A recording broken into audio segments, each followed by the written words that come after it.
जय श्री कृष्ण दोस्तों, स्वागत है आपका मेरे YouTube चैनल आर के भक्ति में। मैं आज आपको दशा माता की सुनाऊंगा, कृपया उसे ध्यान पूर्वक सुने। जो भक्त मेरे चैनल पर नए आए हैं वो मेरे चैनल को सब्सक्राइब करें, वीडियो को लाइक करें और कमेंट में जय श्री कृष्ण जरूर लिखें। तो आइए हम अपनी कथा को प्रारंभ करते हैं। एक राजा था, उसकी दो रानियां थी।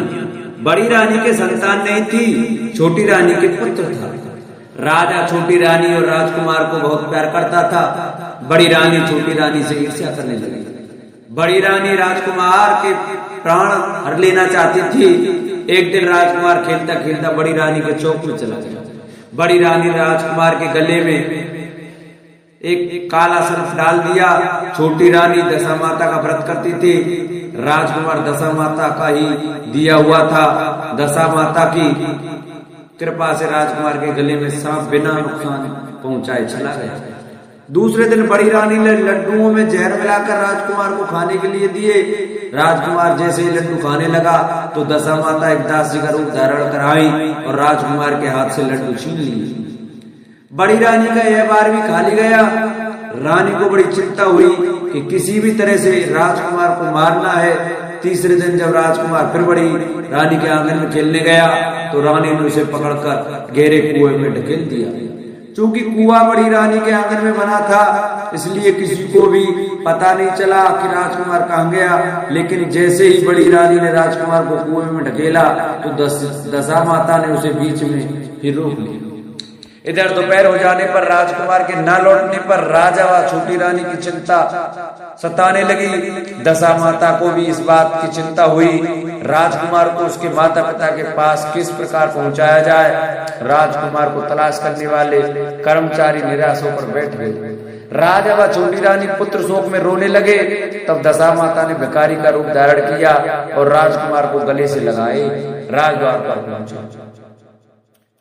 वह राजकुमार को एक वस्त्र में छिपाए हुए भिक्षा मांगने लगी। सिपाहियों ने उसे धुतकार कर कहा, तुझे भिक्षा की पड़ी है और यह राजकुमार खो गया है। सारे लोग दुख और चिंता से व्याकुल हो रहे। इस पर दशा माता बोली, भाइयों, पुण्य का प्रभाव बड़ा ही विचित्र होता है। यदि मुझे भिक्षा मिल जाए तो संभव ही खोया हुआ राजकुमार तुम लोगों को मिल जाएगा। यह कहकर वह देरी पर पैर रखने लगी। सिपाहियों ने उन्हें आगे बढ़ने से रोका। उसी समय दशा माता ने बालक का पैर वस्त्र से बाहर कर दिया। सिपाहियों ने समझा कि कुंवर उसके हाथों में है, इसलिए उसे अंदर जाने दिया। दशा माता कुंवर को लिए हुए भीतर चली गई। उसने राजकुमार को चौक में छोड़ दिया और वापस चली गई। परंतु रानी ने दशा माता रूपी भिखारिन को देख लिया था। उसने कहा कि खड़ी रहो, और कौन हो तुम? तुमने 3 दिन मेरे बेटे को छिपा कर रखा था, तुमने ऐसा क्यों किया? तुम्हें मेरे इस प्रश्न का उत्तर देना होगा।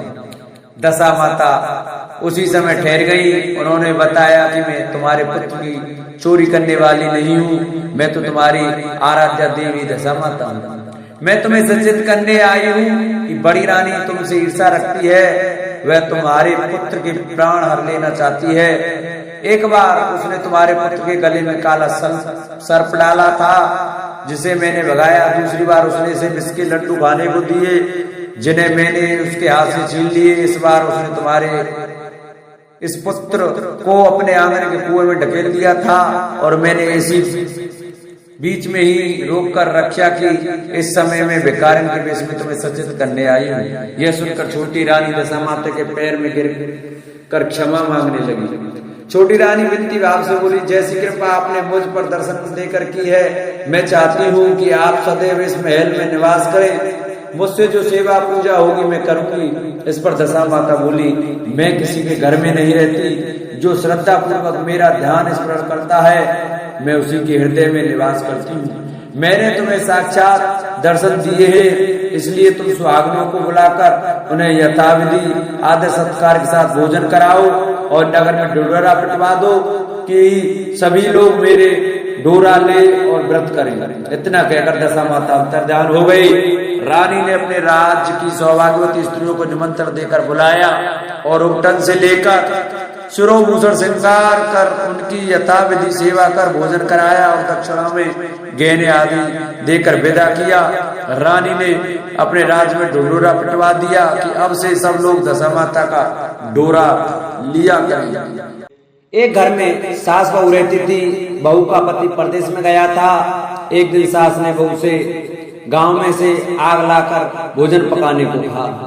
बहू गांव में आग लाने गई पर किसी ने भी उसे आग नहीं दी और सभी ने कहा कि जब तक दशा माता की पूजा नहीं हो जाती तब तक आग नहीं मिलेगी। बेचारी बहू खाली हाथ घर लौट आई। उसने सास को बताया कि गांव भर में आज दशा माता की पूजा है, इसलिए कोई आग नहीं दे रहा है।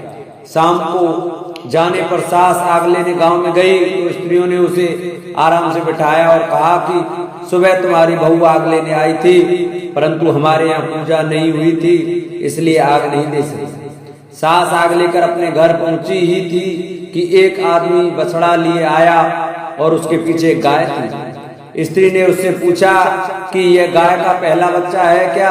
आदमी ने उत्तर दिया हाँ। उसने फिर पूछा कि बछड़ा है या बछिया? उसने जवाब दिया कि बछड़ा है। सास ने घर जाकर बहू से कहा आओ हम दोनों भी दशा माता का डोरा ले और व्रत करें। दोनों सास बहू ने डोरा लिया। सवेरे से व्रत आरंभ किया। 9 व्रत पूरे हो जाने पर 10वें दिन डोरे की पूजा की। सास बहू दोनों ने मिलकर गोल गोल 10-10 अर्थात कुल 20 फेरे बनाए। 21वां बड़ा फेरा गाय को दिया। पूजन समाप्त होने पर सास बहू दोनों पारण करने बैठे। उसी समय बुढ़िया ने बेटे ने परदेश से लौटकर दरवाजे पर आवाज लगाई। आवाज सुनकर माँ ने मन में सोचा कि क्या हुआ, थोड़ी देर बेटा दरवाजे पर ही खड़ा रह जाएगा, मैं पारण करने के बाद दरवाजा खोलूंगी। इधर बहू ने आवाज सुनी तो उससे रुकने का साहस नहीं हुआ। अपनी थाली का अन्न इधर उधर करके झट से पानी पीकर उठ खड़ी हुई। उसने जाकर दरवाजा खोला। पति ने उससे पूछा कि अम्मा कहाँ है? बहू ने उत्तर दिया कि वह तो अभी पारण कर रही हैं। तब पति बोला मैं तुम्हारे हाथ का जल भी नहीं पीऊंगा, क्योंकि मैं 12 वर्ष से घर आया हूँ। इतने दिनों में न जाने तुम किस प्रकार रही होंगी। अम्मा आएंगी, वह जल लाएंगी, तभी जल पीऊंगा। यह सुनकर स्त्री चुप बैठ गई। इतने में उसकी अम्मा पारण कर अपनी थाली धोकर पी चुकी। तब वह लड़के के पास गई। लड़के ने माँ के पैर छुए। अम्मा ने उसे आशीर्वाद देकर बेटे को घर में ले आई। माता ने थाली परोस कर रखी। बेटा भोजन करने लगा। उसने हाथ में पहला ग्रास ही लिया था कि फेरों के वे टुकड़े जो बहू ने अपनी थाली में फेंक दिए थे अपने आप बेटे के सामने आने लगे। बेटे ने माँ से पूछा यह सब क्या हो रहा है? माँ बोली मैं क्या जानूं बेटा, बहू जाने। यह सुनकर बेटा आग बबूला होकर बोला ऐसी बहू मेरे किस काम की जिसके चरित्र की तुम साक्षी नहीं हो। उसको मैं घर में नहीं रख सकता, इसे अभी घर से निकालो। यदि ये घर में रहेगी तो मैं घर में नहीं रहूंगा। माँ ने बेटे को व्रत के पारण का सब हाल बताकर हर तरह से समझाया, परंतु वह मानने को तैयार नहीं हुआ।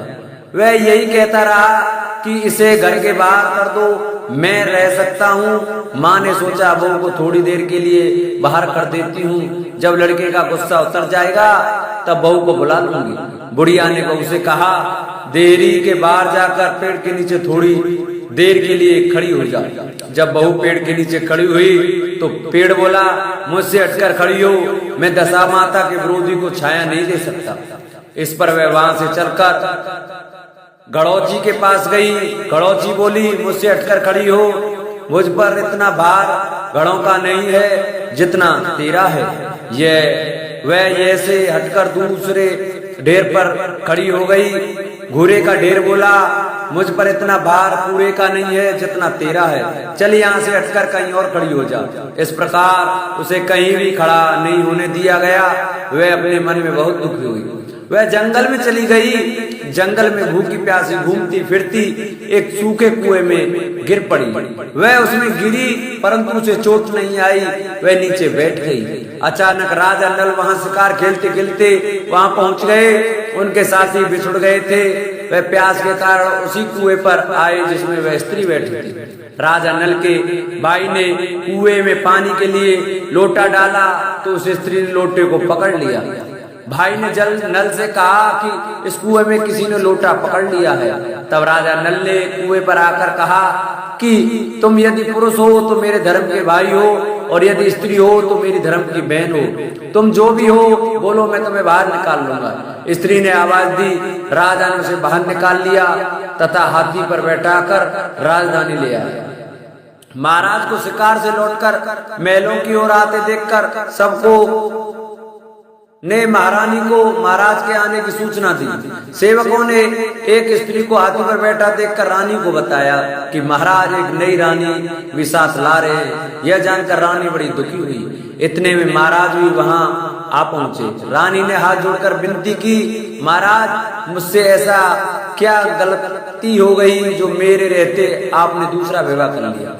राजा नल ने हंसकर उत्तर दिया, वह तुम्हारी सौत नहीं ननद है, मेरी धर्म की बहन है। तुम्हें उसके साथ अपनी सगी ननद की तरह बर्ताव करना चाहिए। यह सुनते ही महारानी का मुख प्रसन्नता से कमल की भांति खिल उठा। वह बोली, अब तक मैं ननद का सुख नहीं जानती थी, अच्छा हुआ जो मुझे भाग्य से ननद भी मिल गई। राजा ने उसका नाम मुंह बोली बहन रखा और उसके लिए अलग महल बनवाया। उसके दिन अब सुख पूर्वक बीतने लगे। एक दिन राजा की घोड़ी का बच्चा हुआ तो राजमहल की स्त्रियां बधाई गीत गाने लगी। मुंह बोली बहन ने अपने दासियों से कहा, बाहर जाकर पता करो कि किस बात की बधाई गाई जा रही है। दासियों ने बताया, महाराज की घोड़ी ने अच्छी घड़ी में एक उत्तम बछड़े को जन्म दिया है, उसकी बधाई गाई जा रही है। मुंह बोली बहन ने पूछा, क्या घोड़ी ने पहली बार जन्म दिया है? दासियों ने उत्तर दिया, हाँ। तब मुंह बोली बहन ने महारानी के पास जाकर कहा, आओ भाभी रानी, हम तुम दोनों दशा माता का डोरा ले लें। रानी ने पूछा, डोरा क्या चीज है, मुझे समझाओ। वह बोली, दशा माता के व्रत का यह नियम है कि पहल जब गाय या घोड़ी या स्त्री के प्रसव की खबर सुने तब डोरा लेकर व्रत आरंभ करते हैं। 9 व्रत करने के बाद 10वें दिन डोरे का पूजन करके विसर्जित करते हैं। इसी के साथ उसने पारण का नियम भी बताया। तब महारानी बोली, तुम्हारा व्रत तुमको फले। मैं पूरी और दूध की खीर खाने वाली रानी महारानी भला वन फरा गोले की पपड़ी खाकर कैसे रह सकती हूँ? ऐसा कहना खाए मेरा दुश्मन। वह बोली, भाभी मुझे जो चाहे कह लो, परंतु व्रत के संबंध में कुछ मत कहो। मैं इसी व्रत के उल्लंघन के कारण मारी मारी फिरती आपके देश में आ गई हूँ। महारानी ने उदासीनता के साथ कहा, मुझे क्या पड़ी है, तुम्हें जो अच्छा लगे वह करो, मैं मना तो नहीं कर रही हूँ। मुंह बोली बहन ने श्रद्धा पूर्वक डोरा लिया। 9 दिन तक व्रत किए। 10वें दिन विधिवत पूजन किया, गोला फरा बनाए और संध्या को पारण करने बैठी। उसी समय उसके पति को अचानक कुछ प्रेरणा सी हुई और वह अपनी माता से आज्ञा लेकर अपनी पत्नी को ढूंढने चल दिया। घूमता फिरता वह राजा नल की राजधानी में पहुंच गया और अपनी पत्नी का पता लगाने लगा। उसने एक कुएं पर कुछ औरतों को बात करते देखा। एक कह रही थी, राजा की मुंह बोली बहन बहुत ही सुंदर ही स्त्री है, आजकल उसी का किया हुआ सब कुछ होता है। दूसरी स्त्री बोली, वह सुंदर होने के साथ साथ धर्मात्मा भी है, जब से आई है तभी से उसने सदा व्रत खोल रखा है, उसके दरवाजे से कोई भी व्यक्ति खाली हाथ नहीं लौटता। तीसरी स्त्री बोली, वह जैसी धर्मात्मा है वैसी सदाचारणी भी है। चौथी स्त्री बोली, वह सदाचारणी और सर्वप्रिय भी है, सारी प्रजा उससे खुश है। 5वीं स्त्री बोली, यह सब तो सही है, परंतु अब तक यह पता नहीं चला कि वह कौन है और कहाँ की रहने वाली है। उन औरतों की बात सुनकर वह साधु के वेश में राजा नल की मुंह बोली बहन के महल के द्वार पर जा पहुंचा। वहां उसने भिक्षा के लिए आवाज लगाई तो द्वारपाल उसे भिक्षा देने लगा। उसने द्वारपाल के हाथों से भिक्षा लेने से मना कर दिया और बोला, भिक्षा देने वाली स्वामिनी के हाथ से ही भिक्षा ग्रहण करूंगा, नहीं तो अपने रास्ते चला जाऊंगा। तब द्वारपाल ने उससे कहा, इस समय वह दशा माता का व्रत करके पारण कर रही हैं, पारण समाप्त होने के बाद ही तुमको भिक्षा दे सकती है, तब तक तुम इंतजार करो। वह चुपचाप बैठकर इंतजार करने लगा। पारण कर लेने के बाद वह मुट्ठी भर मोती लेकर आई, परंतु सामने अपने पति को पल्ला फैलाए देखकर वे मुस्कुराती हुई लौट गई। दोनों ने एक दूसरे को पहचान लिया था। महारानी ने मुंह बोली ननद को मुस्कुराते देखकर कहा, जब से तुम आई हो आज तक मैंने मुस्कुराते नहीं देखा। आज साधु को देखकर हंसने का क्या कारण है? मुंह बोली बहन ने उत्तर दिया कि यह वह साधु हमारे घर का है। रानी ने पूछा, तब वह ऐसे क्यों आया है? उसने कहा, वह अभी मेरा पता लगाने आया है। महारानी ने राजा नल से कहा, तुम्हारी मुंह बोली बहन के घर के लोग आए हैं। राजा ने कहा, उनसे कह दो कि अभी यहाँ से घर जाकर वहां से हमारी हैसियत से आए, तब मैं बहन की विदाई करूंगा। राजा नल की मुंह बोली बहन का पति घर जाकर अपनी माँ से बोला, तुम्हारी बहू राजा नल के यहाँ उसकी बहन बनकर रह रही है। वह रोज सदा व्रत करती है और नियम धर्म से दिन बिताती है। तब उसकी माता ने उसे आज्ञा दी कि बहू को ले आओ। वह बोली, पीनस बाजे गाजे कहारा आदि के साथ यथाचित सज धज कर राजा नल की राजधानी को चल दिया।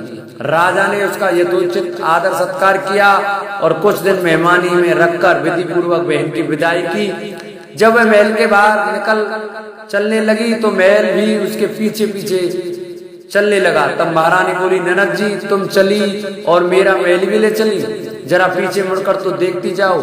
जो ही उसने मुड़कर पीछे की ओर देखा तो राजा का संपूर्ण राजसी वैभव अचानक लुप्त हो गया। राजा की मुंह बोली बहन तो अपने पति के साथ आनंद से रहने लगी, परंतु राजा नल व रानी का यह हाल हो गया कि वे दोनों कमरी कतरी ओढ़े फिरने लगे। उनके भोजनालय में पत्ते खड़ल खड़ाने लगे। राजा नल ने रानी से कहा, अब हमें यहाँ से कहीं दूसरी जगह चले जाना चाहिए। रानी प्रतिव्रता स्त्री थी, उसने राजा की आज्ञा मान ली। चलते चलते वे एक गांव के पास पहुंचे। वहां पर बेरी के पेड़ पर बेर लगे हुए थे। राजा रानी दोनों भूखे थे। उन्होंने बेरों को उठाया तो बेर लोहे के हो गए। इस प्रकार राजा रानी जिस वस्तु को भी हाथ लगाते वह कंकड़ पत्थर में बदल जाती थी। इतने पर भी राजा रानी आगे बढ़ते गए। रास्ते में उन्हें एक व्यापारी मिला। व्यापारी ने राजा रानी को पहचान लिया। उनसे राजा रानी के भोजन के लिए शेर भर आटा दिया। वे आटा लेकर नदी के किनारे गए। वहां रानी भोजन बनाने लगी और राजा नल स्नान करने चले गए। उस नदी में मछुआरे मछलियां पकड़ रहे थे। मछेरों ने राजा को 4 मछलियां दी। रानी ने मछलियां भूनकर रोटी बना ली। राजा नल भोजन करने बैठ गए तो रोटियां ईंट में परिवर्तित हो गईं और मछलियां उछलकर नदी में चली गईं। वहां से चलकर राजा रानी अपनी मुंह बोली बहन के घर गए। बहन को जब पता चला कि भाई भाभी आए हैं तो उसने सेवकों से पूछा, कैसे आए हैं? सेवकों ने कहा कि भिखारियों के हाल में आए हैं। यह सुनकर उसे बड़ी लज्जा आई। उसने राजा रानी को एक कुमार के यहाँ ठहरा दिया। शाम को थाल सजाकर बहन स्वयं भाभी से मिलने कुमार के घर गई। उसने भाभी के सामने थाल रखा तो भाभी ने कहा कि इस थाल में जो कुछ भी है उसे कुमार के चक्के के नीचे रख दो और चली जाओ।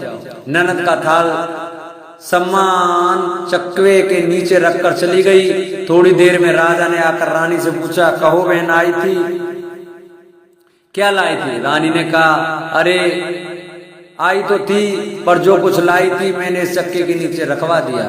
राजा ने वहां देखा तो वहां कंकड़ पत्थरों के सिवा कुछ भी नहीं था। राजा को समझते देर न लगी कि यह सब बुरी दशा के कारण है। भला मेरे लिए कंकड़ पत्थर क्यों लाएगी?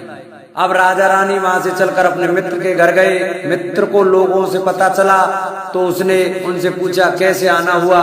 उन्होंने उत्तर दिया, भिखारियों के हाल में आए हैं। मित्र ने दुखी होकर कहा, कोई बात नहीं, जैसे आए वैसे अच्छे आए। आखिर मित्र हैं, उन्हें महल में ले आओ।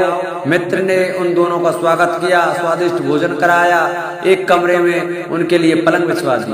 उस कमरे में एक खूंटी पर 9 लखा हार टंगा था। आधी रात के समय राजा सो गए परंतु रानी जाग रही थी। रानी ने देखा कि हार वाली खूंटी के पास दीवार में एक मोर का चित्र बना हुआ है। मोर धीरे धीरे हार को निगल रहा है। रानी ने राजा को जगाकर वह दृश्य दिखाया।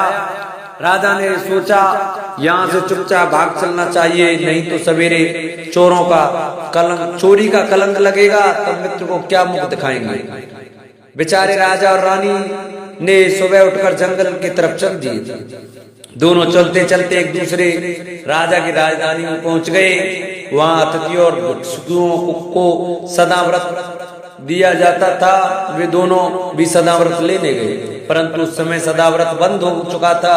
वहां के अधिकारियों ने कहा, ये लोग न जाने कहां के भागे आए हैं कि इन्हें देने के लिए कुछ भी नहीं बचा, फिर भी इन्हें एक मुट्ठी चने दे दो। उन्होंने इस प्रकार से अनादर और कड़वी बातों सहित दान लेना अस्वीकार कर दिया। वे दानाध्यक्ष की निंदा करते हुए बोले कि ऐसी कंजूसी है तो सदाव्रत देने का नाम ही क्यों करते हैं। दानाध्यक्ष बोला, यह तो बड़ा घमंडी भिक्षुक लगता है, भीख भी मांगता है और गाली भी देता है, इनको हवालात में डाल दो। इस प्रकार दोनों को एक कोठरी में बंद कर दिया गया। एक एक मुट्ठी चने दोनों को खाने के लिए मिलने लगे। जिस कोठरी में राजा रानी बंद किया गया था, उसी के पास आम रास्ता एक जमादारनी राजा की घुड़साल साफ कर उसी रास्ते से निकला करती थी। एक दिन वह बहुत देर से निकली। रानी उससे पूछने लगी कि आज तुम्हें इतनी देर कैसे हो गई। वह बोली कि आज राजा की घोड़ी के बछड़ा हुआ था, उसकी टहल में देर हो गई। राजा ने पूछा कि घोड़ी का पहला प्रसव है क्या। जमादारनी ने बताया, पहली बार। राजा ने फिर पूछा, बछड़ा हुआ या बछड़ी।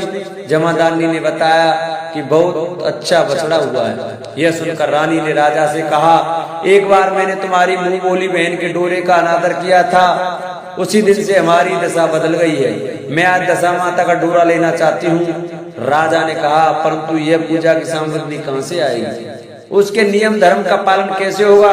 रानी ने उत्तर दिया, दशा माता ही सब कुछ करेंगी, मैं तो उन्हीं का नाम लेकर डोरा लेती हूँ, फिर जो होगा देखा जाएगा। रानी ने 9 तार राजा की पगड़ी से और 1 तार अपनी आंचल का लेकर अपना डोरा तैयार किया और उसे समय से व्रत करने लगी। थोड़ी देर में ही वहां का राजा अपनी घोड़ी को देखने के लिए उसी रास्ते से निकला। राजा ने नल दंपत्ति को देखा, कोठरी में बंद देखकर पूछा कि वे लोग कौन हैं और इनका क्या अपराध है। पहरेदारों ने कहा, ये लोग भिक्षा लेने आए थे, ये आपको आशीर्वाद देने के बदले गालियां देते थे। इसी कारण दानाध्यक्ष ने इन दोनों को कैद में डाल दिया है। राजा ने कहा, यह तो इनका कोई अपराध नहीं है, इनको मर्मांचित भिक्षा नहीं मिली होगी, इसलिए गालियां देने लगे होंगे। इनको संतुष्ट करना चाहिए था, न कि कैद में डाल देना चाहिए था। इनको अभी रिहा करो। राजा की आज्ञा से उसी समय दोनों को कोठरी से बाहर निकाला गया। राजा उनके पांव में पद्म और माथे पर चंद्रमा देखकर पहचान गया, यह तो राजा नल और रानी दमयंती है। इस पर उसने दोनों हाथों से हाथ जोड़कर क्षमा मांगी और हाथी पर बैठाकर अपने महल में ले गया। कुछ दिन तक राजा के यहाँ रहकर उन दोनों ने पूरे राजसी ठाट के साथ अपनी राजधानी की ओर प्रस्थान किया। रास्ते में वे पहले अपने मित्र के यहाँ गए। मित्र ने राजा नल के आने की खबर सुनकर लोगों से पूछा, मित्र आए तो कैसे आए। लोगों ने कहा, अब की बार तो राजसी ठाट बाट के साथ हाथी घोड़े डंका निशान पालकी पीनस एवं फौज को साथ लेकर आए हैं। मित्र ने कहा, अच्छी बात है, आने दो, मेरे लिए तो जैसे तब थे वैसे ही अभी भी है, आखिर हैं तो मित्र ही। राजा रानी मित्र के महल में गए। मित्र ने उनको आदर सत्कार के साथ उसी स्थान पर ठहराया जिस स्थान पर पहले ठहराया था। आधी रात के समय जब राजा सो रहे थे और रानी पैर दबा रही थी, तब रानी ने देखा कि मोर का चित्र जो पहले हार को निकल रहा था उसे उगल रहा है। रानी ने राजा को जगाकर यह दशा दिखाई। राजा नल ने अपने मित्र को बुलाकर यह दिखाया।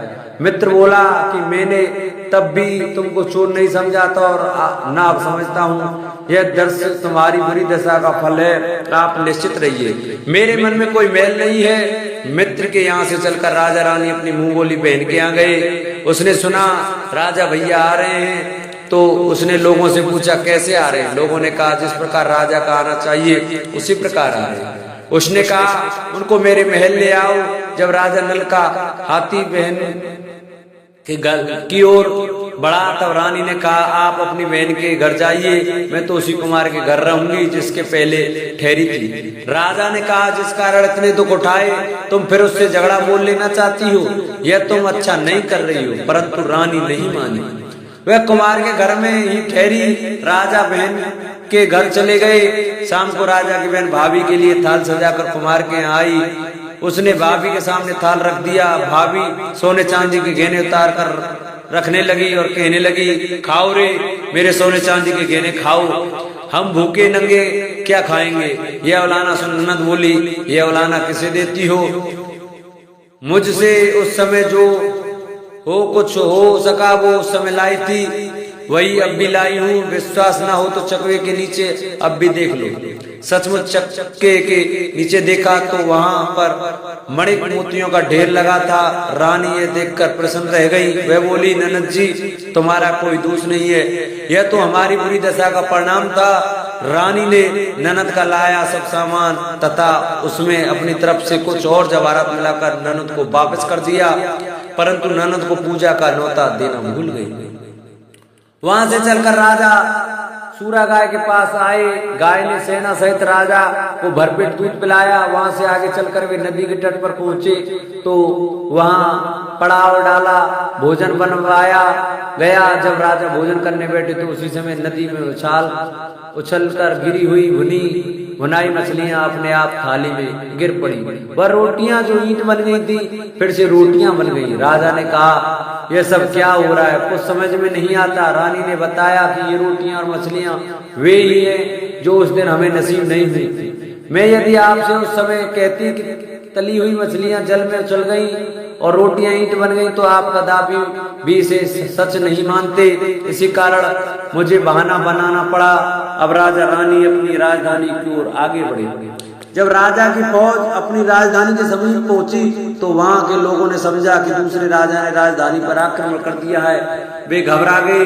वहां के लोग नजराना लेकर राजा से मिलने गांव के बाहर आए, परंतु यह क्या, यह तो अपने राजा हैं। लोगों को प्रसन्नता का ठिकाना न रहा। वे श्रद्धा भक्ति के साथ महाराज के आगे चलकर उन्हें उनके महल में ले गए। राजा रानी ने महल में प्रवेश किया। रानी ने तुरंत दशा माता की पूजा का प्रबंध किया। उसने उस पूजा में नगर की सब सौभाग्यवती स्त्रियों को बुलाया। भगवती के भोग के लिए सब प्रकार के पकवान बनाए गए। आटे की 10 बत्तियां, 10 शक्कर की गुंजियां और 10-10 28 सुहागिनों के आंचल में डाली। सुहागिनों का संस्कार करके दशा माता की पूजा आरंभ हुई। कलश स्थापित करके दीपक को जलाया गया, परंतु उसकी बत्ती जली नहीं। इस पर पंडितों ने कहा कि कोई न्योता पाने वाला नौतने को तो नहीं रह गया है, स्मरण किया जाए, उसके आने पर दीपक जल जाएगा। रानी ने सोच विचार किया कि ननद नौतने से रह गई है। पंडितों ने कहा कि उसे फौरन बुलाया जाए। राजा ने अपना दुरतगामी रथ भेजकर अपनी मुंह बोली बहन को बुलाया। उसके आते ही कलश का मणिक दीपक प्रज्वलित हो गया। बड़ी धूमधाम से पूजा की गई। अंत में सुहागिनों को भोजन कराकर विदा किया गया। उसी समय राजा ने राज्य में आज्ञा जारी की, मेरी प्रजा के लोग दशा माता का व्रत किया करें। भगवती माता ने जिस प्रकार राजा नल के दिन फेरे उसी तरह सबके दिन भी फेरे। एक सास बहू थी। एक दिन सुबह सुबह सास ने बहू से कहा कि जाओ आग लेकर लगाकर भोजन बनाओ, बड़ी भूख लगी है। बहू हाथ में कंडी लेकर आग लेने गांव में गई। उस दिन गांव भर में दशा माता की पूजा थी, इसलिए किसी के यहाँ भी उसे आग नहीं मिली। वह खाली हाथ लौट कर आई। साय होने पर वह पड़ोसन के पास जाकर बोली कि मेरी सास तो दशा माता का डोरा नहीं लेती, परंतु अब की बार मैं डोरा लेना चाहती हूँ। मुझे पूजन की विधि भी बता देना। दोबारा जब डोरा लेने का समय आया तो बहू ने सास को बिना बताए दशा माता का डोरा ले लिया।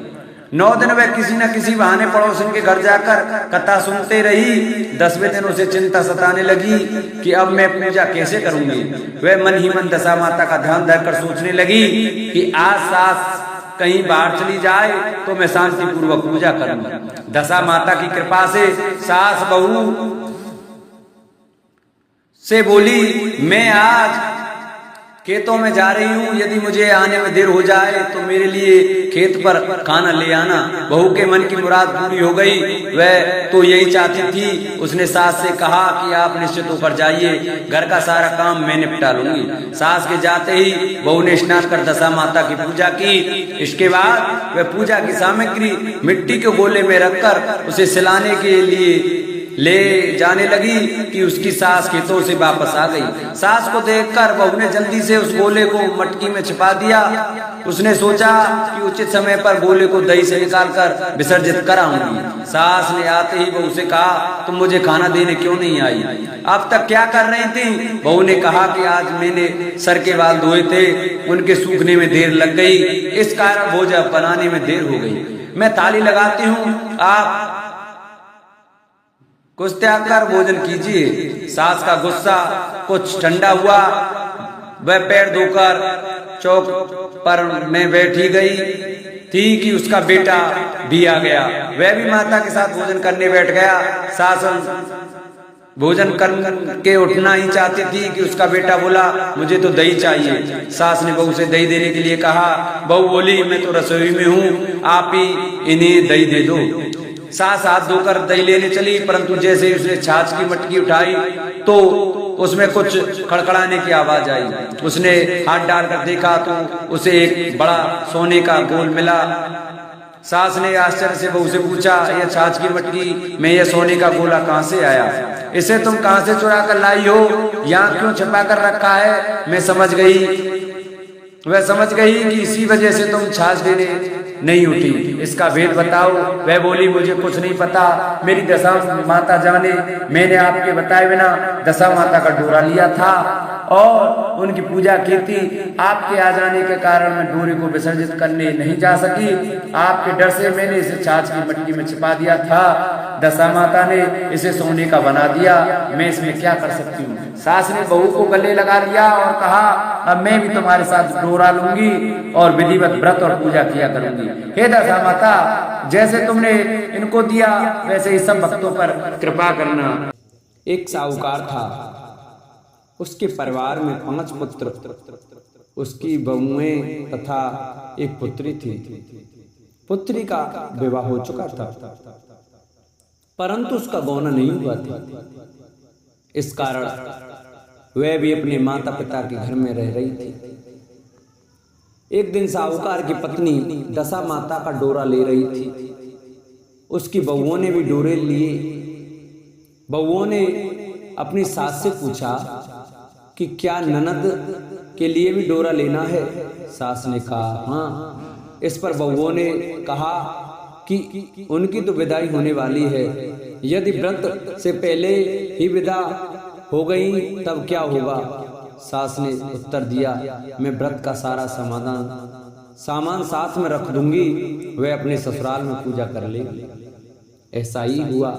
उसके ससुराल से लेने उसका पति आ गया। माँ ने बेटी को विधि पूर्वक विदा किया और उसकी पालकी में पूजा का सब सामान रखवा दिया। लड़की जब अपने ससुराल पहुंची तो उसे घर के आंगन में गलीचा बिछाकर बैठाया गया। आस पड़ोस की महिलाएं नई बहू को देखने आने लगी। सब उसकी सुंदरता और गहने कपड़ों की तारीफ करने लगी।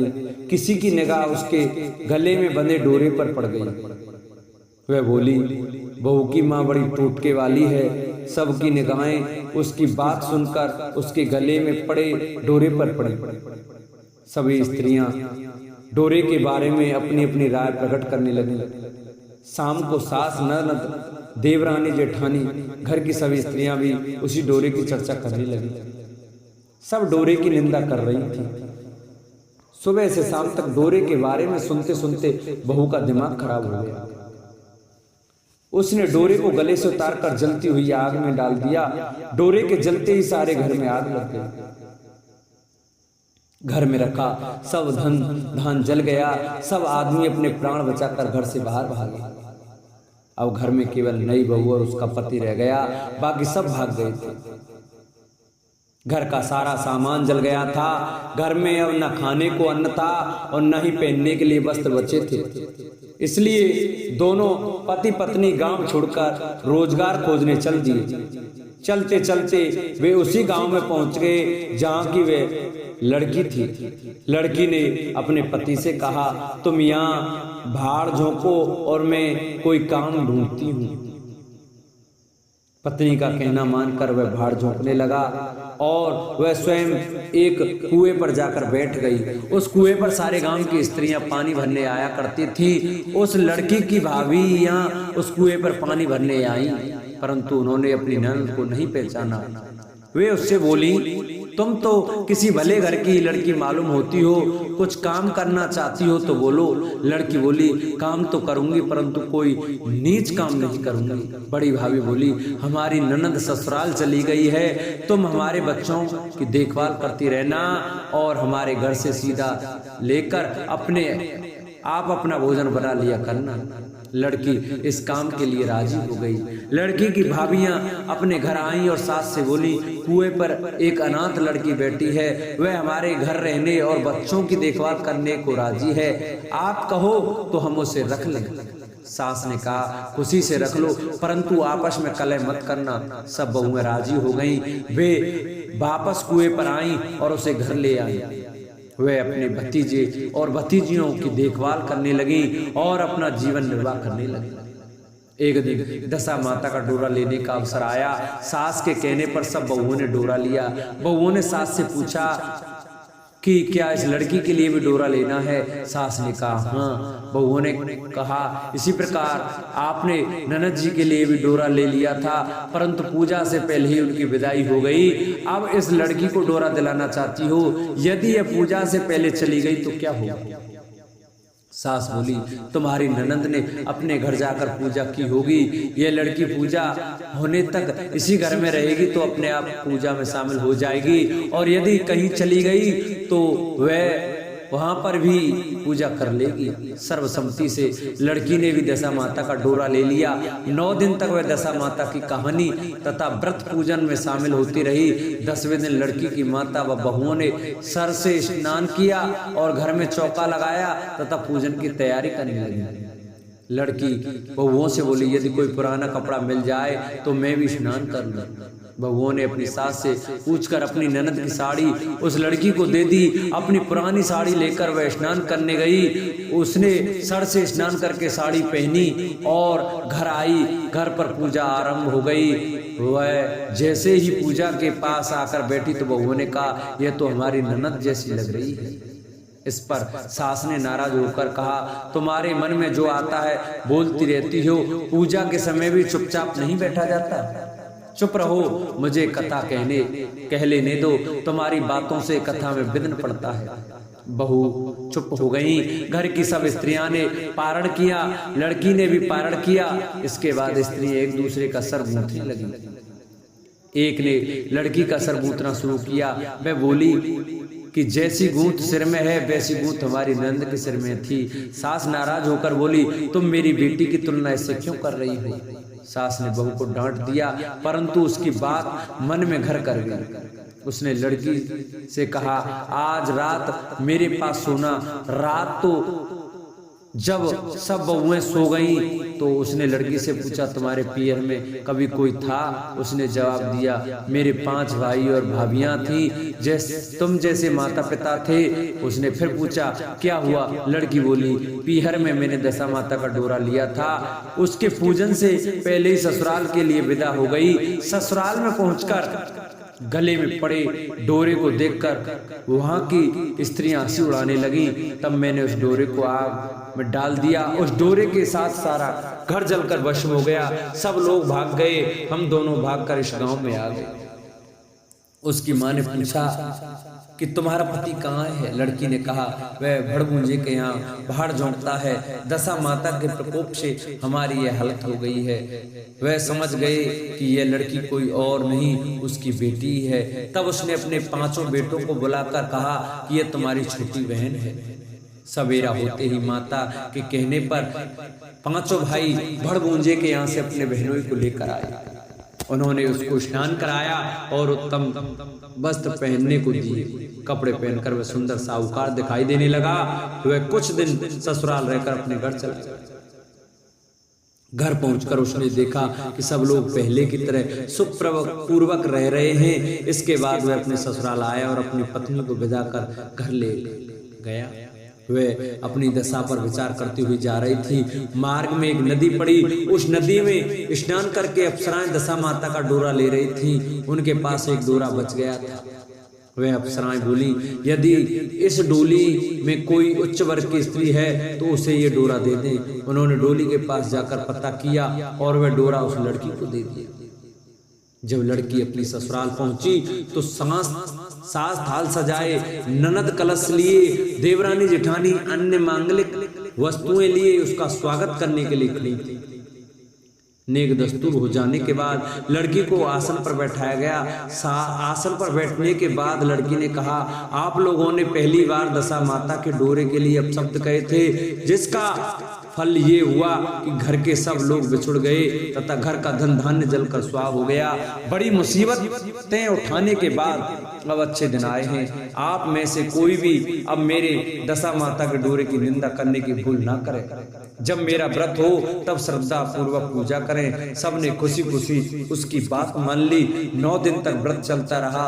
10वें दिन विधि पूर्वक डोरे की पूजा की गई। 7 सुहागिनों को न्योता दिया गया, उनका श्रृंगार करके आंचल भरा गया। इस प्रकार दशा माता को पूजन समाप्त हुआ। जिस प्रकार दशा माता ने उस लड़की के दिन फेरे, वैसे ही वह सब पर दया करें। एक राजा की 2 रानियां थीं।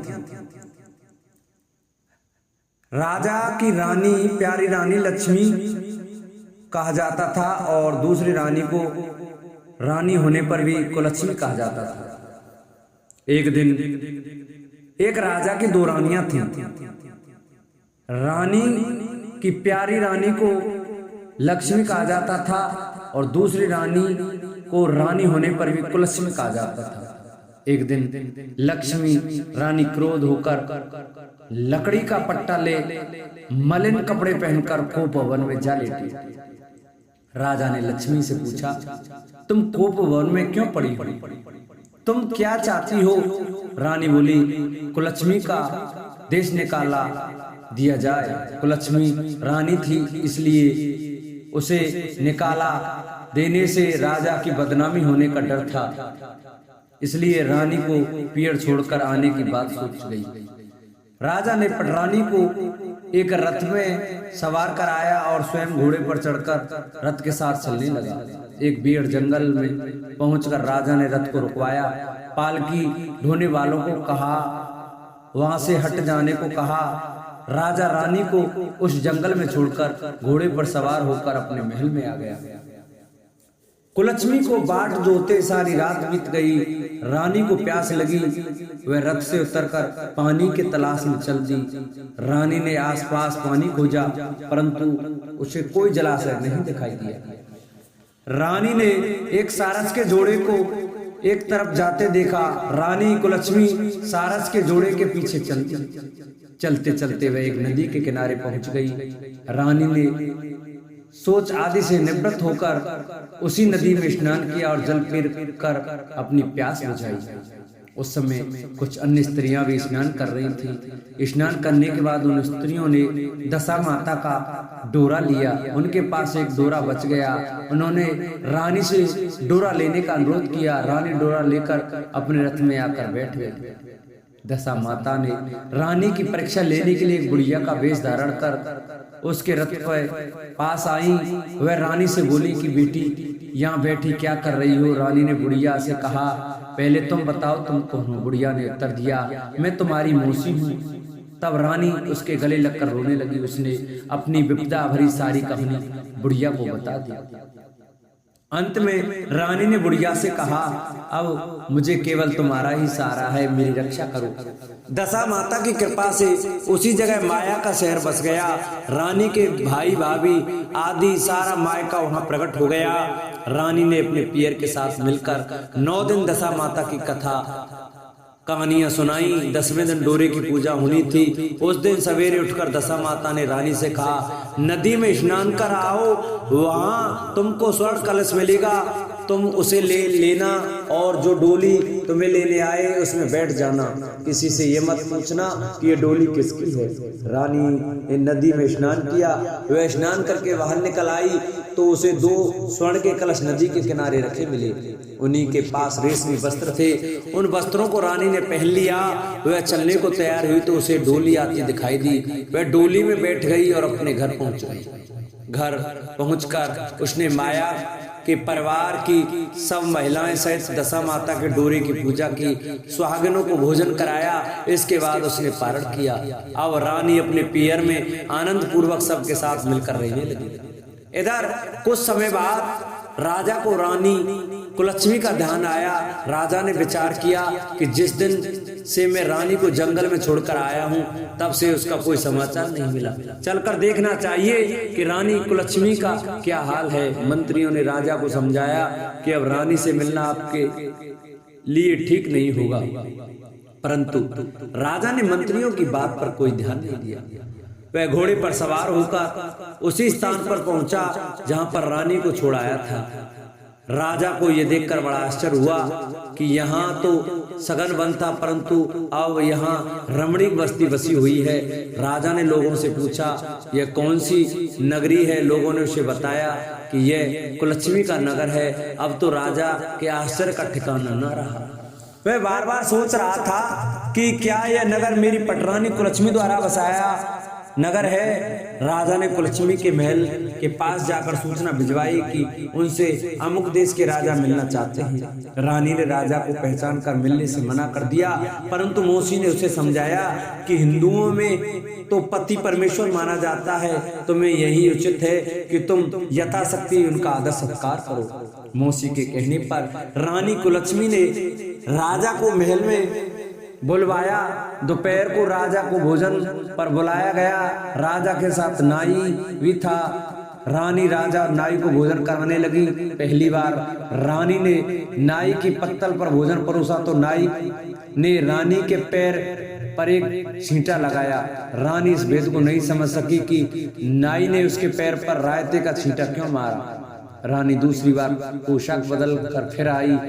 राजा मन में सोचने लगा कि यहाँ तो बहुत सी रानियां हैं, सबकी एक जैसी शकल है, मैं अपनी रानी को कैसे पहचानूंगा। डेरे आकर राजा ने नाई से कहा यहाँ तो कई रानियां हैं, मैं अपनी रानी को कैसे पहचानूंगा। नाई बड़ा चतुर था। वह बोला रानी तो एक ही है, परंतु वह पोशाक बदल बदल कर हमारे सामने आ रही है।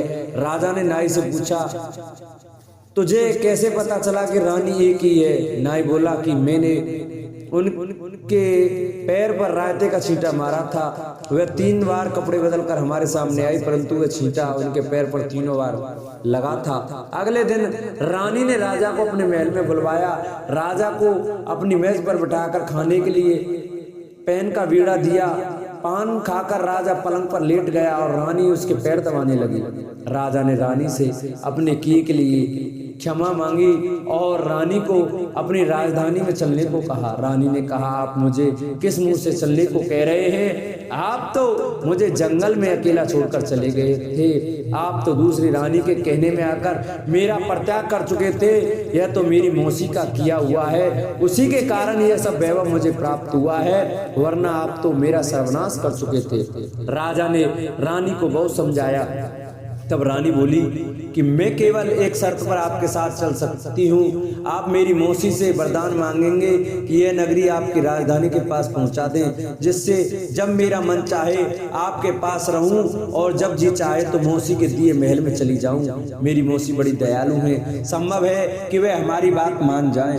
राजा ने दशा माता मौसी से प्रार्थना की। मौसी ने राजा की बात मानकर दोनों शहरों को पास पास स्थापित कर दिया, मानो एक दूसरे के ही भाग हों। राजा ने दशा माता की कृपा का फल जानकर शहर में ढिंढोरा पिटवाया कि उसकी प्रजा दशा माता की पूजा किया करे। भगवती दशा माता ने जिस प्रकार कुलक्ष्मी पर दया करी, वैसे दया सब पर करें। एक राजा था, उसकी रानी कोमलांगी थी। वह फूलों की सैया पर सोया करती थी।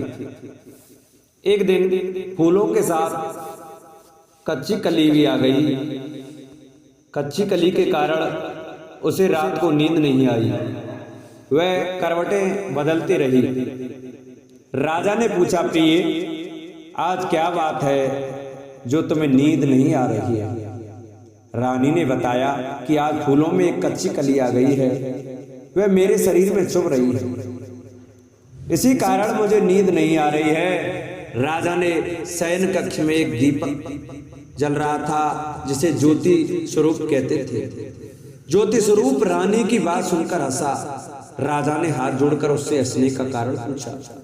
ज्योति स्वरूप ने बताया कि अभी तो रानी को कच्ची कली के कारण इतनी तकलीफ हो रही है, कल सवेरा होने पर जब रानी का सिर का बोझा ढोना पड़ेगा तब इनकी क्या गत बनेगी। राजा ने पूछा कि क्या मेरे जीवित रहते ऐसा संभव है? तब दीपक ज्योति उत्तम ने उत्तर दिया, हाँ संभव है, तुम्हारे जीते जी संभव है। ज्योति स्वरूप की बात सुनकर राजा ने मन में सोचा कि देववाणी कभी असत्य नहीं होती, होनी को कौन टाल सकता है। रानी को अवश्य बोझा ढोना पड़ेगा, परंतु यह हो सकता है कि यदि मैं इसे इस संदूक में बैठाकर समुद्र में बहा दूं तो संभव है कि यह बोझा ढोने से बच जाए, क्योंकि समुद्र में डूब जाने पर बोझा ढोने से बच जाएगी। राजा ने उसी समय रानी से कहा, चलो मैं तुम्हारे मायके में छोड़ आऊं, कुछ दिन पर तुम वहीं पर रहना।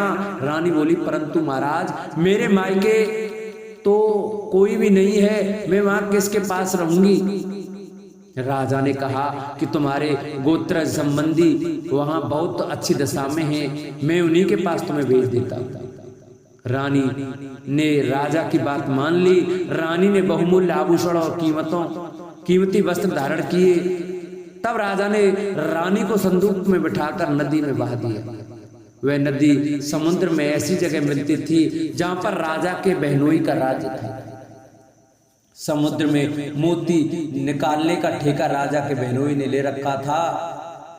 वह संदूक बहता बहता जब राजा के बहनोई के इलाके में पहुंचा तो उसने मलाहों को आज्ञा देकर संदूक को समुद्र से बाहर निकलवा लिया।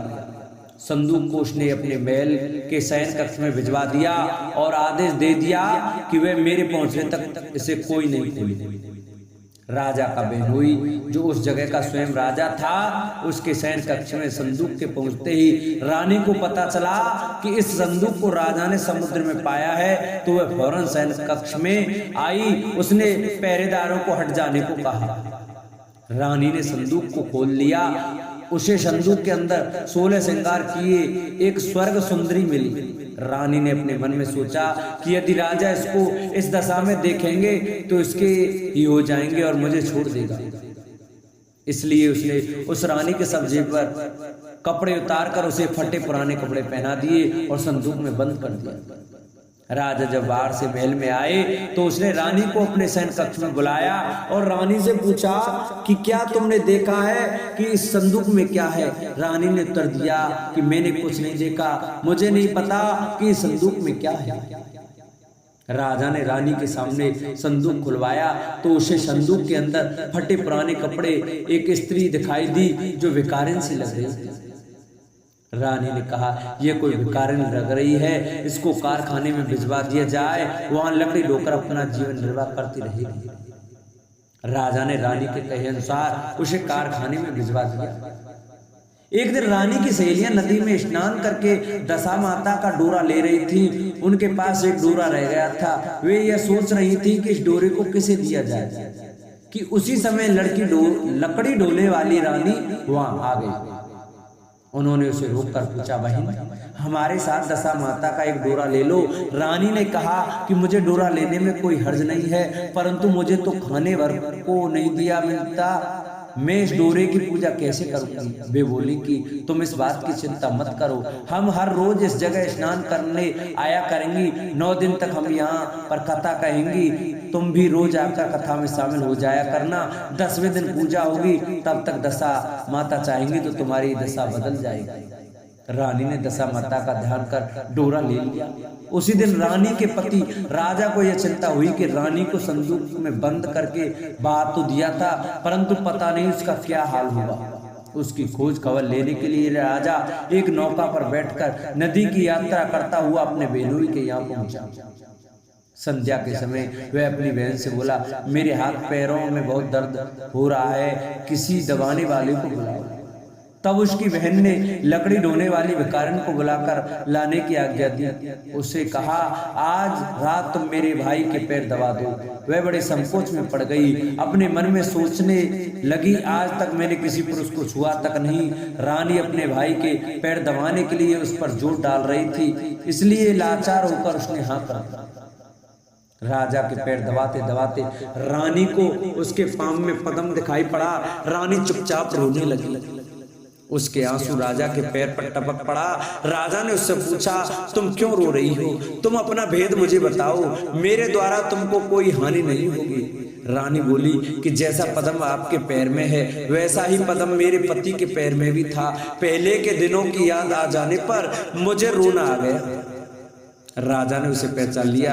राजा बोला, मैं समझ गया, अब तुम्हें पैर दबाने की जरूरत नहीं है। तुम्हारे भाग में जो लिखा था वह तुम्हें भोगना ही पड़ा। मैंने उसे टालने के लिए जो उपाय किया था उसका नतीजा उल्टा ही निकला। तुम्हें मेरे जीते जी लकड़ियां ढोनी पड़ी। सवेरा हुआ परंतु अतिथि राजा सोकर नहीं उठा और न पैर दबाने वाली दासी कमरे से बाहर निकली। राजा की बहन को चिंता होने लगी। थोड़ी देर के बाद दासी कमरे से बाहर निकली और कारखाने में काम करने चली। रानी ने कमरे में जाकर अपने भाई को जगाया। उसका भाई बोला, मेरी तबीयत ठीक नहीं है, मेरा सिर दर्द कर रहा है, मैं अभी आराम करना चाहता हूँ, मेरा मन भी बहुत व्याकुल हो रहा है। राजा ने पूछा कि आखिर बात क्या है? रानी ने पूछा, आखिर बात क्या है, कुछ तो बताओ। राजा ने कहा, बड़े शर्म की बात है, मैंने तुम्हारे भाभी को जानबूझकर संदूक में बिठाकर तुम्हारे पास इसलिए भेजा था कि इसे यहाँ आराम से रखा जाएगा, परंतु उसे तो यहाँ लकड़ियां ढूंढनी पड़ रही हैं। उसके तुमने सारे गहने उतार कर उसे रास्ते की भिखारिन बना दिया। उसकी बहन बोली, मैंने उसे नहीं पहचाना। उसने दासियों को भेजकर उसे चुपचाप अपने पास बुलाया। उसके आने पर बहन ने अपनी भाभी से काफी माफी मांगी और उसके पैर पकड़ लिए। कुछ दिनों तक राजा अपने बहनोई बहन के घर रहकर रानी को साथ लेकर राजधानी में लौट आया। रानी ने अपने महल में पहुंचकर सुहागनों को न्योता भेजा। बड़े धूमधाम से दशा माता के डोरे की पूजा की और नगर में ढिंढोरा पिटवाया गया कि आज से अमीर गरीब सब दशा माता का डोरा लिया करें और श्रद्धा पूर्वक पूजा किया करें। जिसके पास पूजन पारण के लिए धन की कमी हो वह महल से ले जाया करे। जिस प्रकार रानी के दिन दशा माता ने फेरे वैसे ही वह सबकी दशा ठीक करे। बोलो दशा माता की जय। एक वृक्ष पर नर और मादा दो पक्षी रहते थे। उनके कोई संतान नहीं थी। अन्य पक्षी मादा पक्षी को बोझ कहकर घृणा करते थे। मादा चिड़िया बच्चे न होने के कारण बहुत दुखी रहती थी।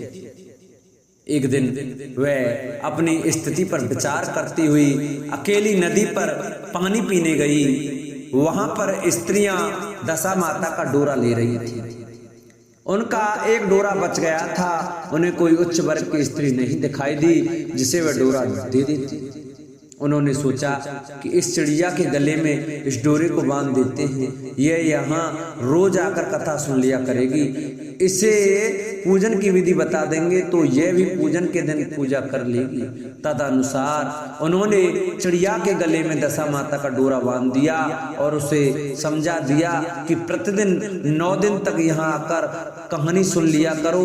10वें दिन 21 गेहूं के दाने लाकर उनमें से एक दाना दशा माता के नाम से नदी में डाल देना और बाकी 20 दाने तुम स्वयं खा लेना। चिड़िया ने 9 दिन तक नियम पूर्वक दशा माता की कहानी सुनी। 10वें दिन स्त्रियों द्वारा बताई गई विधि के अनुसार डोरा एक गेहूं का दाना नदी में डालकर पारण किया। कुछ दिनों के बाद उस चिड़िया के भी बच्चे हो गए। अन्य चिड़ियों को बड़ा आश्चर्य हुआ कि इसे तो बच्चे होते नहीं थे, अब बच्चे कैसे होने लगे। वह चिड़िया बोली, जब मुझे बच्चे नहीं होते थे तो सब मुझे बांझ कहकर धुतकारती थी, अब मुझे दशा माता की कृपा से बच्चे होने लगे हैं। चिड़िया के पूछने पर उसने दशा माता का डोरा लेने का सारा हाल कह सुनाया और और पूजा की विधि का भी वर्णन सुना दिया। तब से जंगल की सारी चिड़ियां दशा माता का व्रत करने लगी। बोलो दशा माता की जय। पुराने समय की बात है कि एक घर में एक देवरानी जेठानी थी। वे दोनों निसंतान थी। वे मेहनत करके पेट पालती थी। दोनों व्रत पूजन कुछ भी नहीं करती थी।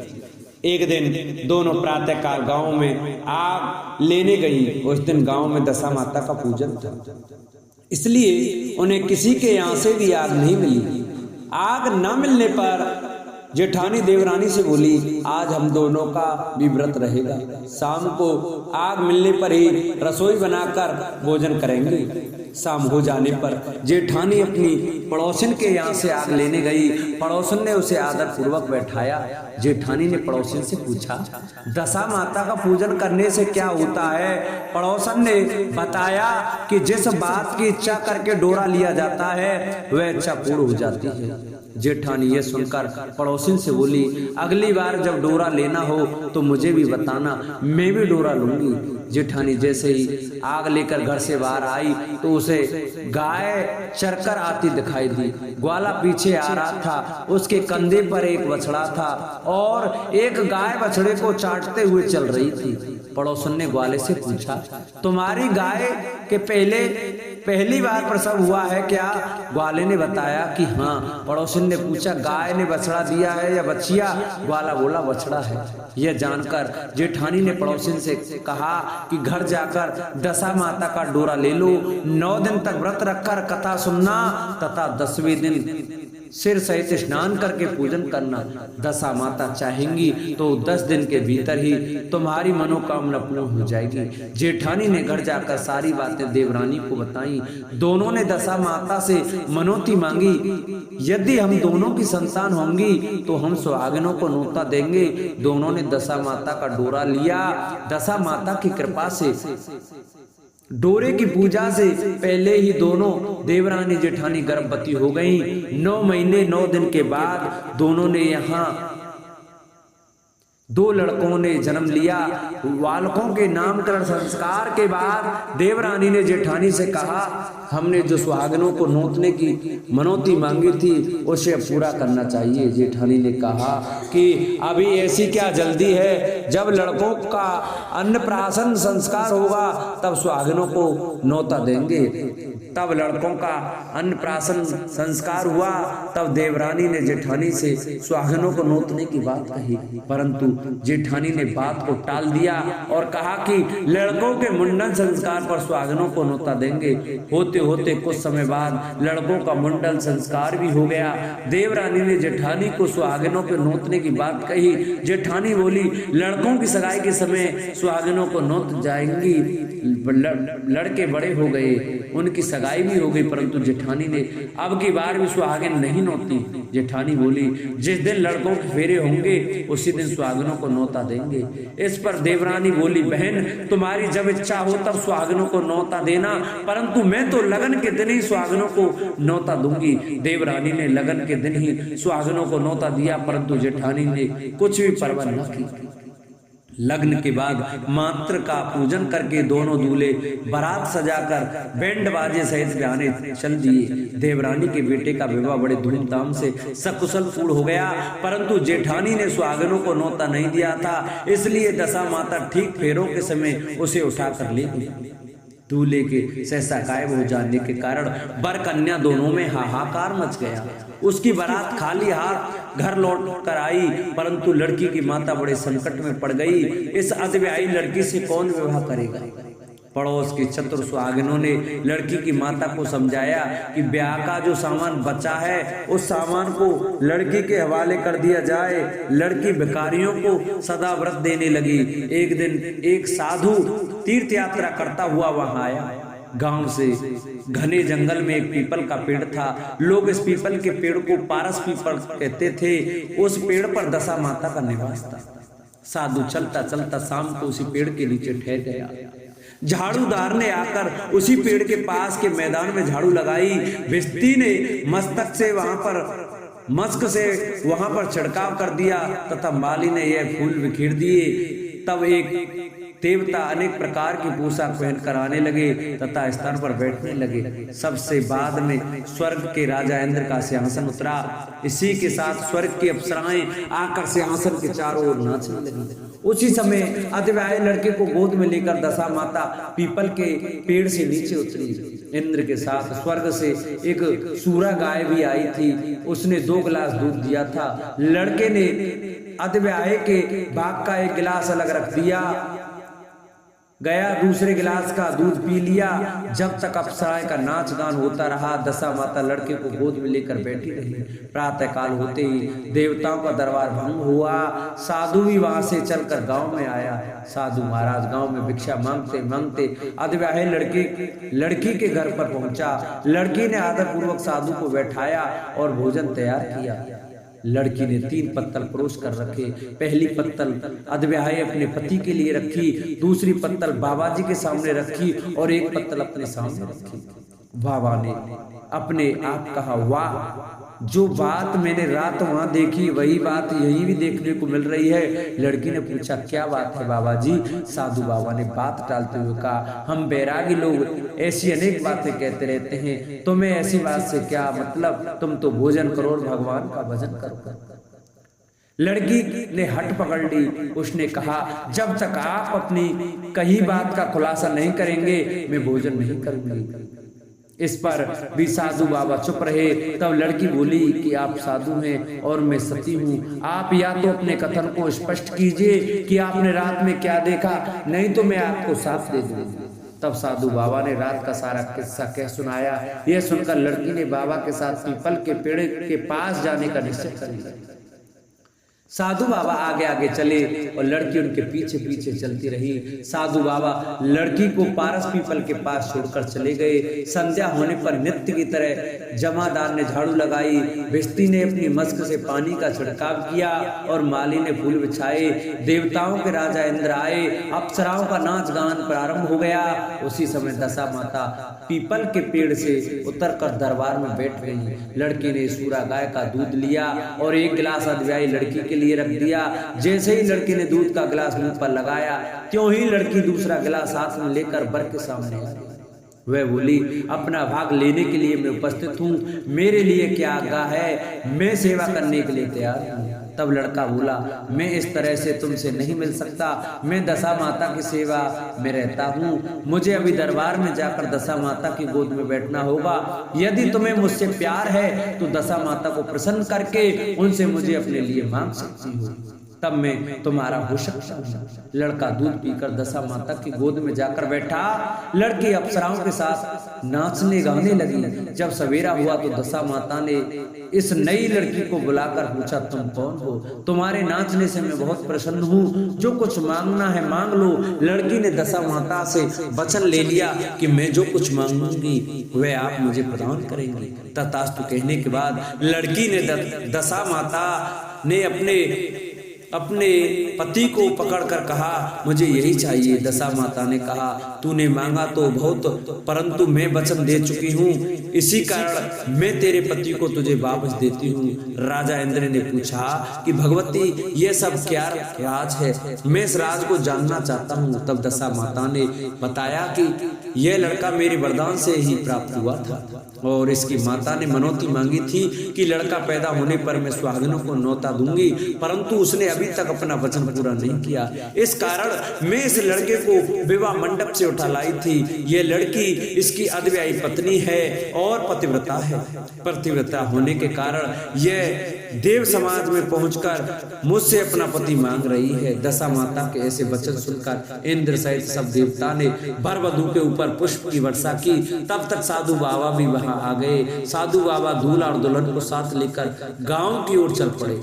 जब ये तीनों गांव के समीप पहुंचे तो गांव वालों ने दूल्हा दुल्हन को देखकर लड़की के पिता को सूचना दी कि तुम्हारी पुत्री एवं दूल्हे के साथ आ रही है। जिस दिन से लड़की चली गई थी तो उसके पिता ने लोकापवाद के डर से वहां निकलना बंद कर दिया था। गांव वालों की ये भी बात सुनकर उसने घर के किवाड़ बंद कर लिए। उसने समझा लड़की साधु बाबा के साथ आ रही होगी, इसलिए लोग मेरा उपवास कर रहे हैं। जो गांव के गणमान्य व्यक्तियों ने भी वही बात बताई, तब उसने घर के किवाड़ खोले और बाहर निकला। जब उसने सचमुच अपने द्वार पर लड़की और दामाद को खड़े देखा तो उसकी प्रसन्नता का ठिकाना नहीं रहा। लड़की के पिता ने इस खुशी को मौके पर बहुत दान पुण्य किया और फिर से विवाह की तैयारी की। लड़की ने अपनी माता से कहा कि इस तरह से विवाह नहीं होगा, पहले दूल्हे की माता सुहागिनों को न्योता देकर बारात लेकर आए, तब विवाह के नेक पूरे किए जाए। लड़की के पिता ने लड़के के घर पर खबर भेजी। लड़के की माँ ने पहले सुहागिनों को न्योता दिया, तब बारात चली। बड़ी धूमधाम से विवाह हुआ। वर वधू दोनों अपने घर पर आ गए। वधू की खुशी में लड़के की माता ने दोबारा सुहागिनों को न्योता दिया। उसी समय से विवाह के दिन वर के घर पर सुहागिनों को न्योतने का भी प्रथा चली आ रही है। दशा माता ने जिस तरह सती की दशा बदली, वैसी वह सभी की दशा बदले, सभी का कल्याण करे। बोलो दशा माता की जय। एक गांव में एक बुढ़िया ब्राह्मणी रहती थी। वह बहुत गरीब थी। उसके एक बेटा था। एक दिन वह अपने बेटे से बोली, बेटा कुछ ऐसा काम करो जिससे 4 पैसे की आमदनी हो और हम दोनों का जीवन निर्वाह हो। अब मेरे तो बुढ़ापे के कारण हाथ पैरों ने जवाब दे दिया है। तब उसका लड़का गांव वालों के जानवर चराने लगा। एक दिन लड़का पशुओं को पानी पिलाने नदी पर ले गया। वहां पर महिलाएं स्नान करके दशा माता का डोरा ले रही थी। उनके पास एक डोरा बच गया था। उनमें से एक स्त्री ने कहा कि इस लड़के से पूछो कि यह किसका है। तब एक स्त्री लड़के के पास जाकर पूछने लगी, तुम्हारे घर में कौन कौन है? लड़के ने बताया कि केवल मेरी बूढ़ी माँ है। स्त्रियों ने लड़के को एक डोरा देते हुए कहा कि तुम इसे ले जाकर अपनी माता को दे देना और कहना कि इसका पूजन और व्रत करे। हम तुम्हें सीधा और पूजा की सामग्री भी देते हैं, इसे भी अपनी माता को दे देना। लड़के ने उनसे डोरा ले लिया। फिर सब स्त्रियों ने उसे सीधा भी दिया। लड़का उस सामान को लेकर घर आया। उसने दरवाजे से ही माँ को पुकार कर कहा, गठरी को उतार लो, मैं बोझ से दबा जा रहा हूँ। उसकी माँ बहुत प्रसन्न हुई। माँ ने बेटे से पूछा, यह सब कहाँ से लाए हो? लड़के ने माँ को सब समाचार सुनाकर दशा माता का डोरा दे दिया। बुढ़िया ने डोरे को लेकर माथे से लगाया और उसी दिन से व्रत करने लगी। 9 दिन तक कथा कहानी कहती रही। 10वें दिन उसने डोरे के पूजन की तैयारी शुरू की। वह देहरी के बाहर गोबर से लीप रही थी। उसी समय एक बहुत ही गरीब बुढ़िया आकर बोली, क्या कर रही हो बहन? उसने जवाब दिया कि आज मेरे घर पर दशा माता का पूजन है, इसलिए लीप रही हूँ। उस बुढ़िया रूपी दशा माता ने ही मुझे बहुत प्यास लगी है, थोड़ा सा पानी पिला दो। इस पर लड़के की माता बोली, मैं तो इस मिट्टी के बर्तन से पानी पीती हूँ, मेरे यहाँ लोटा लुटिया कुछ भी नहीं है, तुमको पानी किस में भर के दूं? एक कटोरी ही मेरे घर में है, पता नहीं वह कहाँ पड़ी होगी, जरा तुम ठहरो, मैं कटोरी ले आऊं तब तुमको पानी पिलाऊंगी। बुढ़िया हाथ धोकर अंदर कटोरी लेने गई। इसी बीच दशा माता, जिन्होंने बुढ़िया का रूप धारण कर रखा था, उसके मटके रखने की जगह पर एक सोने का घड़ा रखकर अंतर्धान हो गई। बुढ़िया कटोरी लेकर मटके के पास आई। वहां सोने का घड़ा देखकर घबराई। वह मन में सोचने लगी कि मुझ पर बुढ़ापे में चोरी का नाम लगेगा, मैं चोर कहलाऊंगी। वह इस चिंता में दशा माता रूपी बुढ़िया को खोजने निकली। तब तक उसका लड़का भी घर आ गया। उसने माँ से पूछा, तुम किसे खोज रही हो? उसने बताया, अभी शीर्ण अवस्था वाली बुढ़िया आई थी और यहाँ सोने का घड़ा रखकर न जाने कहाँ चली गई। लड़के ने बताया, वह ही तो दशा माता थी, उन्होंने तुमको यहाँ गड़ा दिया। दोबारा फिर कभी वे आए तो उसके स्वागत में कोई कमी नहीं रखना और उनकी आज्ञा का पालन करना। जब तुम नदी पर नहाने जाओ तो तुम्हें नदी घाट पर जो भी चीज मिले उसको दशा माता का दिया हुआ प्रसाद समझ कर ले आना। किसी से यह पूछताछ मत करना कि यह चीज किसकी है, यह कहाँ से आई। बुढ़िया नदी में नहाकर बाहर निकली तो उसे सोने का भरा घड़ा दिखाई दिया और उसके पास ही अच्छे वस्त्र रखे थे। बुढ़िया ने कपड़े को पहन लिया और उस घड़े को हाथ में लेकर चलने की तैयारी की। 4 कहार एक डोली लेकर उसके पास आए। कहारों ने उसे डोली में बैठने को कहा। बुढ़िया जब घर पहुंची तो उसने देखा कि वहां तो एक आलीशान महल खड़ा है। बुढ़िया महल के अंदर चली गई। वहां उसने श्रद्धा पूर्वक और भक्ति भाव से दशा माता के डोरे का पूजन किया और हाथ जोड़कर वरदान मांगा कि जिस प्रकार तुमने मुझे संपत्ति दी है उसी प्रकार मेरे घर में एक सुशील बहू और आ जाए तभी यह शोभा देगा।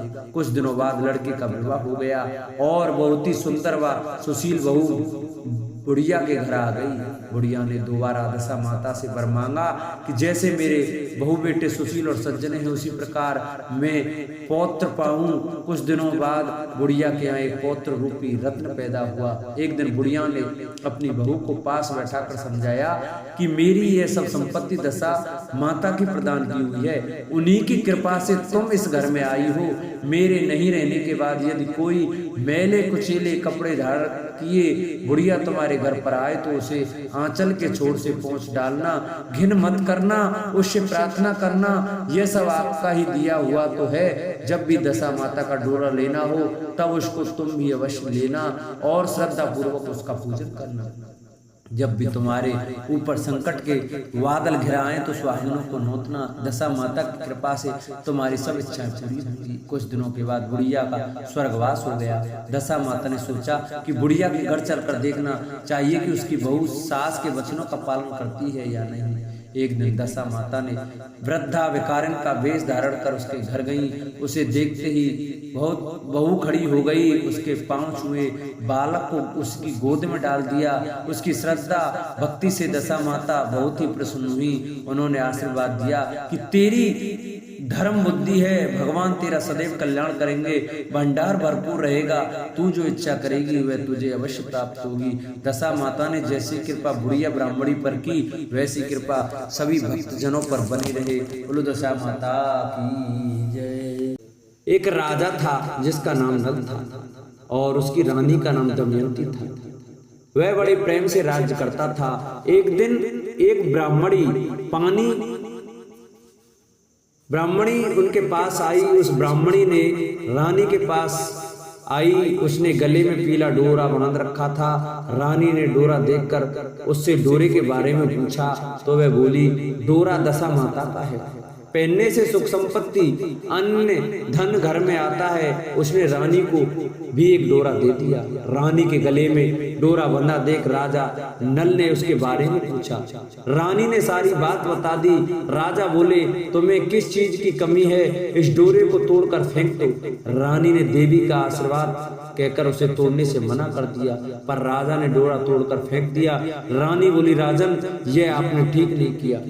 इसके बाद उस रात राजा के स्वप्न में दो स्त्रियां आईं। उन दोनों में से एक स्त्री बोली, राजा मैं यहाँ से जा रही हूँ। दूसरी स्त्री बोली, राजा मैं तेरे घर आ रही हूँ। राजा को लगातार यह सपना 10 से 12 दिनों तक आया। रोजाना ऐसा सपना आने से राजा उदास रहने लगा। रानी ने उदासी का कारण पूछा तो राजा ने स्वप्न की बात बता दी।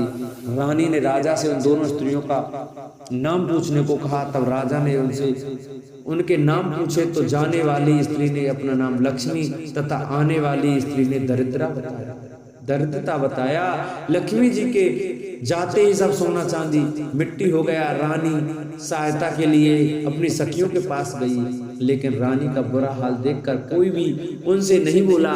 दुखी मन से राजा रानी 5 वर्ष के राजकुमार के साथ जंगल में कंदमूल खाकर अपने दिन बिताने लगे। चलते चलते राजकुमार को भूख लगी तो रानी ने कहा, यहाँ पास ही एक मालन रहती है जो मुझे फूलों की माला देकर जाती थी, उससे थोड़ा छाछ दही मांग लाओ। राजा मालन के घर गया। वह दही बिलो रही थी। राजा के मांगने पर उसने कहा, हमारे पास तो छाछ दही कुछ भी नहीं है। राजा खाली हाथ लौट आया। आगे चलने पर एक सांप ने कुंवर को डस लिया और राजकुमार की मृत्यु हो गई। विलाप करती रानी को राजा ने धैर्य बंधाया। इसके बाद वे दोनों आगे चले। राजा 2 तीतर मार लाया। भुने हुए तीतर भी उड़ गए। उधर राजा स्नान कर धोती सुखा रहा था कि धोती उड़ गई। रानी ने अपनी धोती फाड़कर राजा को दी। वे भूखे प्यासे ही आगे चल दिए। कुछ आगे चलकर राजा के दोस्त का घर आया। वहां जाकर उसने मित्र को अपने आने की सूचना दी। मित्र ने दोनों को एक कमरे में ठहराया।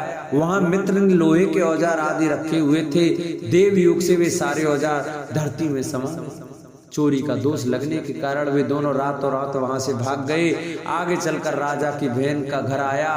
बहन ने अपने एक पुराने महल में राजा और रानी के रहने की व्यवस्था की। सोने के थाल में उन्हें भोजन भेजा, पर थाली मिट्टी में बदल गई। राजा बड़ा लज्जित हुआ, थाली को वहीं गाड़कर दोनों फिर चल पड़े। आगे चलकर एक साहूकार का घर आया। वह साहूकार राजा के राज्य में व्यापार करने के लिए जाता था।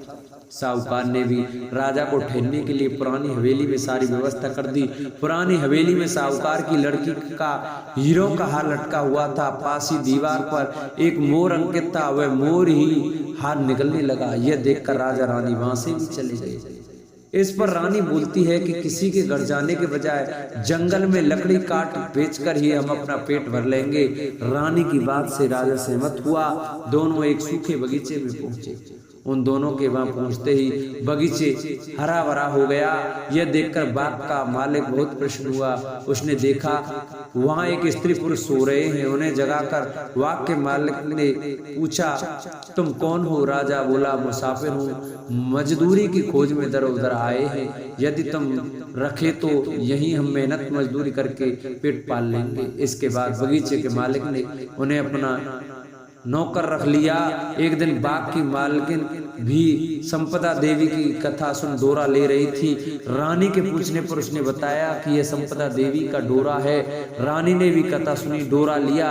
राजा ने फिर पत्नी से पूछा कि यह डोरा कैसे बांधा है?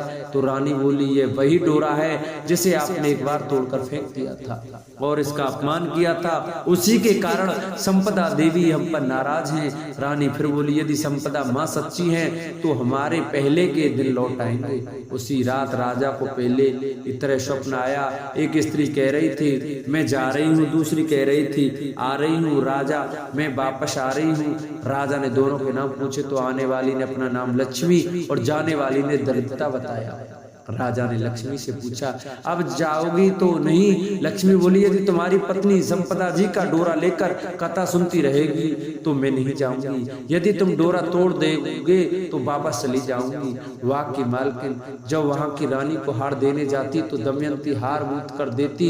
हार देखकर वह रानी बड़ी प्रसन्न हुई। उसने पूछा कि हार किसने बनाया है? तो मालन ने कहा, कोई पत्नी बाग में मजदूरी करते हैं, उन्होंने ही बनाया है। रानी ने मालन को दोनों परदेशियों के नाम पूछने को कहा। उन्होंने अपना नाम नल दमयंती बता दिया। मालन दोनों से क्षमा याचना करने लगी। राजा ने उससे कहा, इसमें तुम्हारा क्या दोष है? हमारे दिन ही खराब थे। अब दोनों अपने राजमहल की तरफ चले। राह में साहूकार का घर आया। दोनों वहां साहूकार के पास गए। साहूकार ने नई हवेली में उन्हें ठहरने के प्रबंध किया तो राजा बोला, मैं तो पुरानी हवेली में ही ठहरूंगा। वहां साहूकार ने देखा कि दीवार पर चित्रित मोर नौल के हार उगल रहा था। साहूकार ने राजा के पैर पकड़ लिए। राजा ने कहा, दोस्त तुम्हारा नहीं, मेरे दिन बुरे थे। राजा आगे चलकर बहन के घर पहुंचा। बहन ने नए महल में ही रहने की जिद की। जैसे उसके पैरों के नीचे की धरती खोदी तो हीरों से जड़ित थाल वहां से निकल आया। राजा ने बहन को वह थाल भेंट स्वरूप दिया। राजा आगे चल मित्र के घर पहुंचा तो उसने नए मकान में ठहरने की व्यवस्था की, पर राजा पुराने कमरे में ही ठहरा।